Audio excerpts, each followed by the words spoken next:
আসসালামু আলাইকুম। এখন দেখবেন সংবাদ শিরোনাম।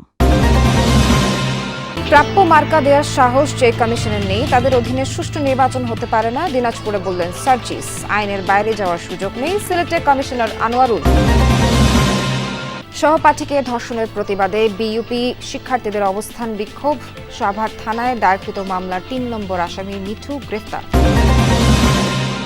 ময়মনসিংহের সীমান্ত নদী থেকে অবৈধভাবে বালু তোলায় বিলীনের পথে ভারত বাংলাদেশের সীমানা চিহ্ন, প্রভাবশালীদের দৌরাত্মে থামানো যাচ্ছে না পরিস্থিতি। রাতের আধারে টর্চ জ্বালিয়ে সংঘর্ষে জড়ালো হবিগঞ্জের 2 গ্রামের মানুষ, ওজনে মিষ্টি কম দেয়ার জের, আহতে 50 জন হাসপাতাল। লক্ষ্মীপুরে বেড়েই চলেছে কিশোর গ্যাংয়ের দৌরাত্ম্য, সক্রিয় অন্তত 50টি গ্রুপ, চিহ্নিত স্পটে বাড়ানো হয়েছে প্রশাসনের নজরদারি।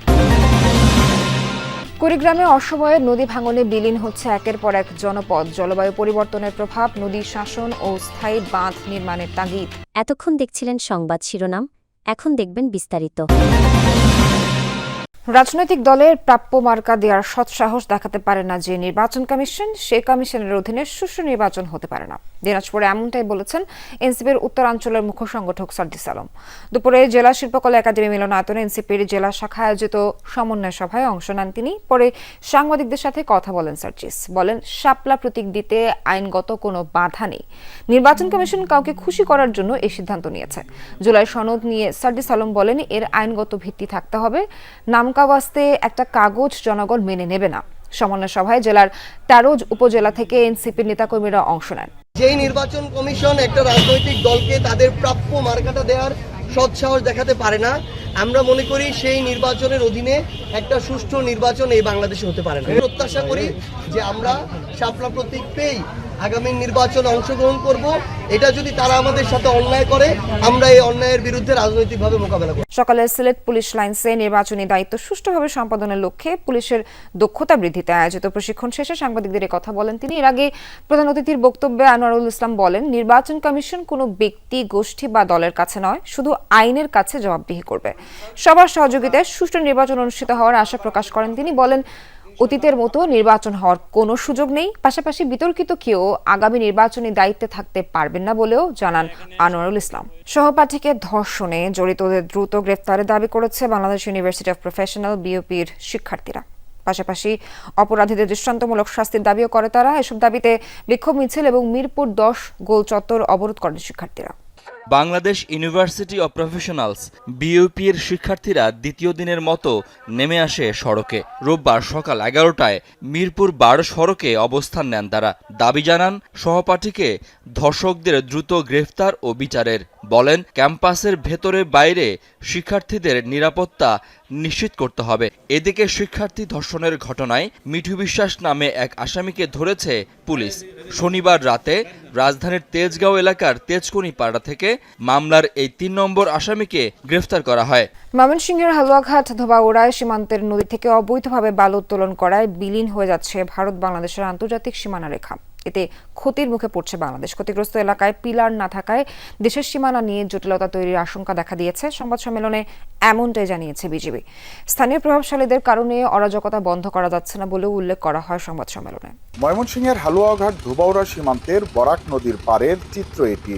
অবৈধভাবে বালু উত্তোলনের ফলে বিভিন্ন স্থানে নদী ভাঙ্গনে বাংলাদেশের মূল ভূখণ্ড সহ বিলীন হচ্ছে সীমান্ত রেখার চিহ্ন।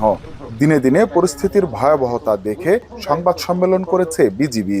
হবিগঞ্জের নবীগঞ্জে ওজনে মিষ্টি কম দেয়াকে কেন্দ্র করে টর্চ জ্বালিয়ে সংঘর্ষে জড়িয়েছে 2 গ্রামবাসী। এই ঘটনায় 50 জন আহত। শনিবার সন্ধ্যায় সন্দলপুর ও কালিয়ারভাঙ্গা গ্রামের লোকজন সংঘর্ষে জড়ায়। পুলিশ ও স্থানীয়রা জানায়, কয়েকদিন আগে কালিয়ারভাঙ্গা গ্রামের সাদমান আহমেদ ইমন সন্দলপুর গ্রামের আমির উদ্দিনের দোকান থেকে মিষ্টি কেনেন। সে সময় ওজনে কম দেয়া নিয়ে তাদের মধ্যে বাকবিতণ্ডা হয়। পরে সাদমান বিষয়টি নিজের ফেসবুকে পোস্ট করেন। এরই জেরে শনিবার সন্ধ্যায় উভয় পক্ষের মধ্যে বাকবিতণ্ডা হয়। এক পর্যায়ে দেশীয় অস্ত্র নিয়ে সংঘর্ষে জড়ায় 2 গ্রামের মানুষজন। পুলিশ ঘটনাস্থলে পৌঁছে পরিস্থিতি নিয়ন্ত্রণে নেয়। আহতদের বিভিন্ন হাসপাতালে ভর্তি করা হয়। বর্তমানে পরিস্থিতি নিয়ন্ত্রণে মোতায়েন রয়েছে অতিরিক্ত পুলিশ সদস্য। লক্ষ্মীপুরে দিন দিন বেড়েই চলেছে কিশোর গ্যাংয়ের দৌরাত্ম্য। দিনে দুপুরে চলে দেশীয় অস্ত্র নিয়ে মহড়া, সাথে মারামারি, হামলা, ভাঙচুর তো রয়েছে। এতে নিরাপত্তার শঙ্কায় জেলাবাসী। পুলিশ বলছে গেল 3 মাসেই গ্রেফতার করা হয়েছে 100 জনকে।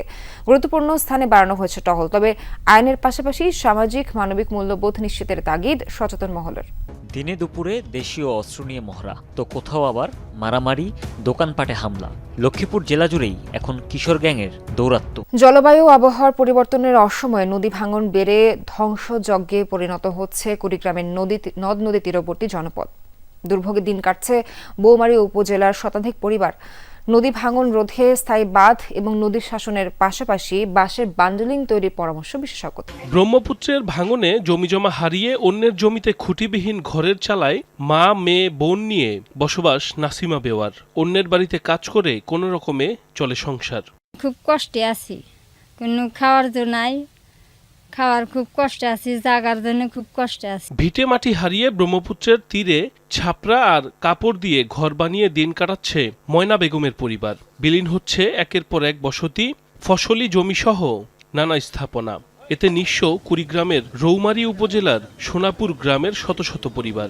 অসময়ের ভারী বৃষ্টি আর ঢলের পানিতে কুড়িগ্রামের ব্রহ্মপুত্র, তিস্তা, ধরলা, দুধকুমার সহ বেশ কয়েকটি নদ নদী আগ্রাসী হয়ে ওঠে। যে সময় নদ নদী স্বাভাবিক থাকার কথা, সে সময় পানির হ্রাস বৃদ্ধিতে ভাঙনের তীব্রতা বেড়েছে। এই বয়সে 12-13 বার বাড়ি ভাঙছে। 1% জায়গা আমার টানে নাই। এখন যাওয়ার মতো কোনো জায়গা নেই, মাস পড়ার জমি চাই এনে বাড়ি নিয়ে আসি। গেল 6 বছরে জেলায় নদী ভাঙনে ভিটে মাটি হারিয়েছে প্রায় 16,000 পরিবার। কৃষি জমি বিলীন হয়েছে 153 হেক্টর। ভাঙন অব্যাহত থাকায় কয়েক বছরে জেলার 4.5 শতাধিক চরাঞ্চলের আয়তন বৃদ্ধি পেয়েছে। যুব উন্নয়ন অধিদপ্তর প্রকল্পের আওতায় নারায়ণগঞ্জে আইটি প্রতিষ্ঠান, ই-লার্নিং অ্যান্ড আর্নিং প্রতিষ্ঠানে ফ্রিল্যান্সিং প্রশিক্ষণ দেওয়া হচ্ছে। যুব ও ক্রীড়া মন্ত্রণালয়ের অধীনে আয়োজিত প্রকল্পের মাধ্যমে নতুন করে কর্মসংস্থান সৃষ্টির প্রত্যাশা করা হচ্ছে। শিক্ষার্থীদের হাতে কলমে দক্ষ করে গড়ে তোলার কাজ করছে সংস্থাটি।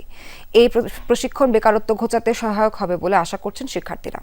ঢাকা নারায়ণগঞ্জ লিংক রোডে একটি বহুতল ভবনের 4 তলায় 75 জন শিক্ষার্থীকে দেয়া হচ্ছে আইটি প্রশিক্ষণ। তাদের কর্মদক্ষ করে তুলতে কাজ করছে ই-লার্নিং অ্যান্ড আর্নিং প্রতিষ্ঠান।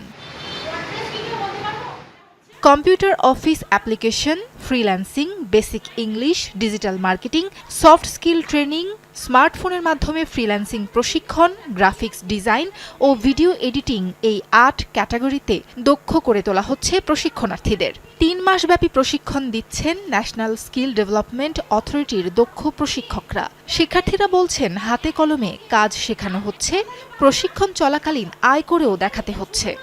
প্রশিক্ষকরা বলছেন ঘরে বসেই ফ্রিল্যান্সিংয়ের মাধ্যমে অর্থ উপার্জন করতে পারবেন নারী শিক্ষার্থীরা। চাকরির পিছে না ছুটে দেশের বৈদেশিক মুদ্রা অর্জনে অবদান রাখার তাগিদ দেন তারা।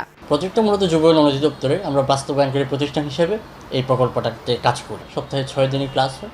সেখানে আমরা প্রশিক্ষণার্থীদেরকে সকালে মানসম্মত খাবার, দুপুরে ওদের হচ্ছে লাঞ্চ এবং বিকেলে স্ন্যাক্স যেটা থাকে সর্বোচ্চ মানসম্মত, যাতে করে ওদের হেলথ ঠিক থাকে। 200 টাকা করে আমরা ডেইলি অ্যালাউন্স বা যাতায়াত ভাড়া যেটা আছে সেটা প্রদান করেছি।